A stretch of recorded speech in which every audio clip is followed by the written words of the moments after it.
before we wrap up this video, I just want to ask you all if you have any final thoughts, anything you want to talk about, anything you kind of want to bring up that maybe we didn't get a chance to discuss. But Omi, let's go ahead and get started with you. I think we covered a variety of things. We talked a lot about like favorites and best of. I think I can say my least favorite of anything, the Loki show. It didn't do it for me. I was bored. Yeah, and I'm not bored with these shows or movies. They're just captivating storylines. But they dropped the ball for me. I guess I wasn't intrigued. I think it was more of a setup show than anything else. They were really trying to set up. Yeah, I think with Loki, we're gonna appreciate it more later, further down the line. Like we've been seeing right now, those little tidbits and the aftermath of what happened in Loki. Yeah, I know Loki didn't resonate with a lot of people, so I can totally see that. But yeah. Overall, good conversation. I enjoyed it. Jasmine, thoughts? I love Loki. I know that it is not a part of the MCU, but Loki reminded me a lot of Legion. Who is, Professor X's son, who has multiple personality disorder, and each personality, he has like infinite personalities, and each one of them has a power. That was on FX. It was really well done. Style wise, it was like suspended in time. Like it was like 50s, 60s, 70s, 80s. And I think we got that a little bit with Loki. And Tom Hiddleston is just amazing. So I just, style wise, I loved it. I can see what you mean by it being like a lot of setup. But for me, I was just like, no, I want more. And then it stopped. The same thing with WandaVision. Like I knew it was gonna end. I knew that they were kind of modeling it after the Vision standalone comics, where it's like the 50s nuclear family deal. Style-wise, just very well done. I love that we're getting to see these characters live action when they have only been on the page previously. And whenever we get that, the geek in me is like, this is why why part of why we live. Like we're finally in this moment in time where the nerds and the geeks are creating things and giving us what we want. Just give me House of M.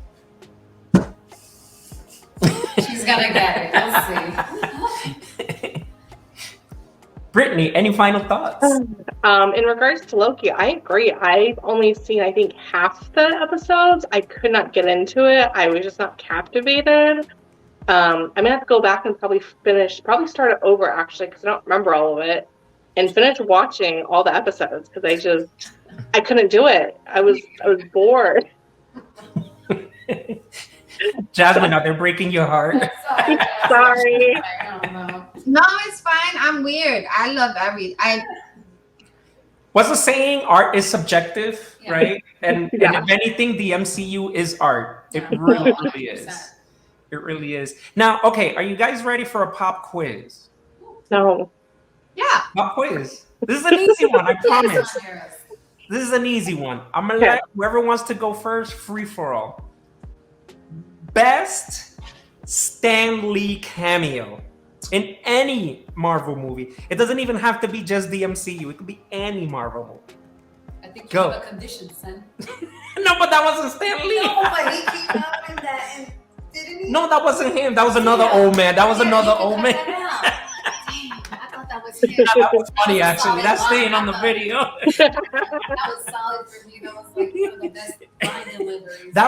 That totally was when Bruce Banner, he was like, you were buck naked. You were green and buck naked. You have a condition. That was great. No, that should have been a Stan Lee cameo. But I'm gonna give you a chance to think about favorite Stan Lee. I'm gonna think about it because I just got way too excited.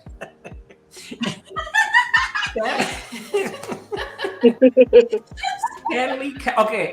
I'm gonna give mine because I kind of feel like I stumped you. And I'll put you on the spot. No. All of you. No, it's- No, I actually before we even started, I was thinking the last Spider-Man movie and Doctor Strange were actually the first two movies that there was no cameo whatsoever. Yeah. And I was thinking about that and was just like, oh, my heart. Which one? I just remember, I think it's Iron Man. No, it's not. That's a lie. It's an Endgame. It is an Endgame. So he's young, Stanley.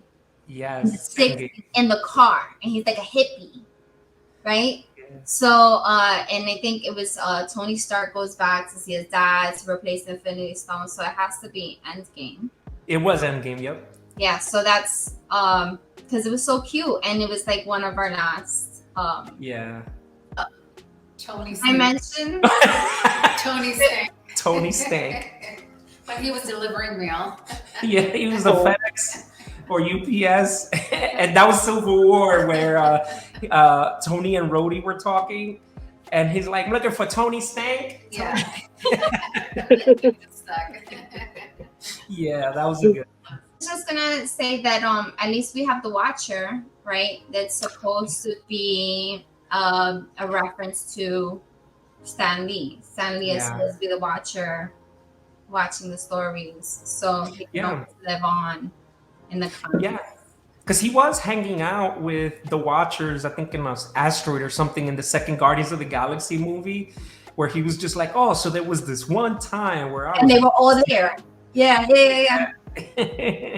I think for me, and it was really touching because this was right after he passed away, was in Spider-Man in Into the Spider-Verse, and it was animated Stan Lee, but it was his voice, and Miles Morales goes to buy the costume, and he's like, "Oh, I don't know if this will fit," and Stan Lee tells him, "You know, it may not fit," or he says something about, "Oh, you know, it always fits, you know, even though you don't see it right away, or it may not fit at the beginning, but eventually it'll always fit." It was such a touching moment. But then he's like, "Oh, $9.99."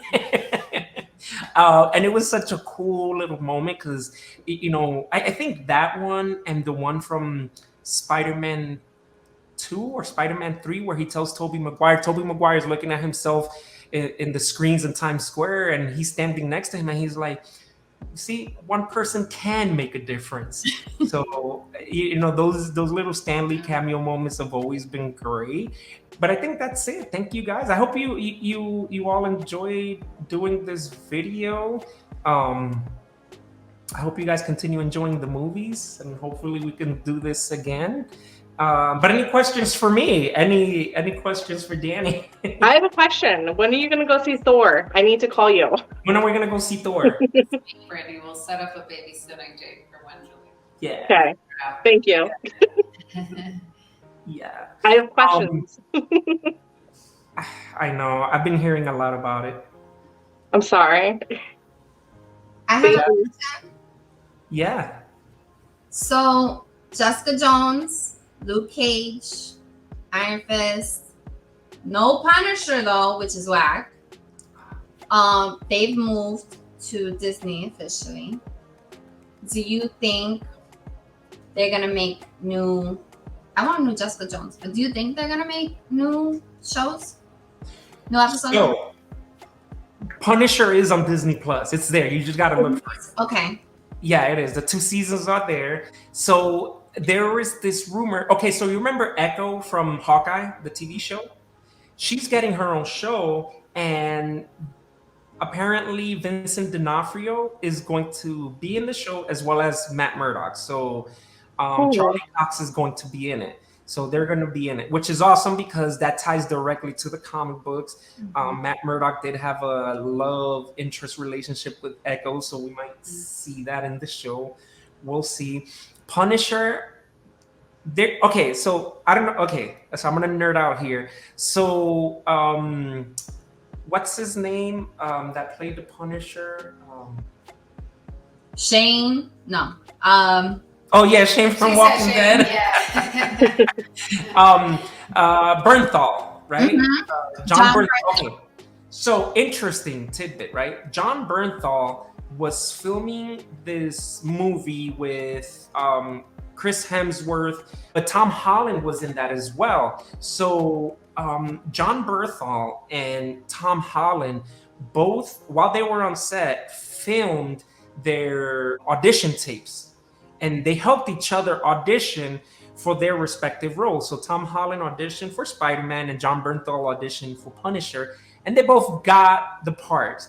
So it is only fair, well, not even want to say fair, but it's only meant, it's destiny that we get John Bernthal playing Punisher in the next Spider-Man movie, right? Because I mean, come on. So that would be great. But I would also like to see the Punisher in the Armor Wars TV show that's coming out with Don Cheadle. He's coming back as War Machine, and it would be so awesome if we actually got to see the Punisher in that, rocking the War Machine armor. That's just me again nerding out. But I think Punisher is gonna come out. Yeah, and there's also rumor that Jessica Jones is gonna come out in the MCU. So she's good. That'd be pretty cool. The comics are good. Yeah, There are not many comics that I read. I read that one.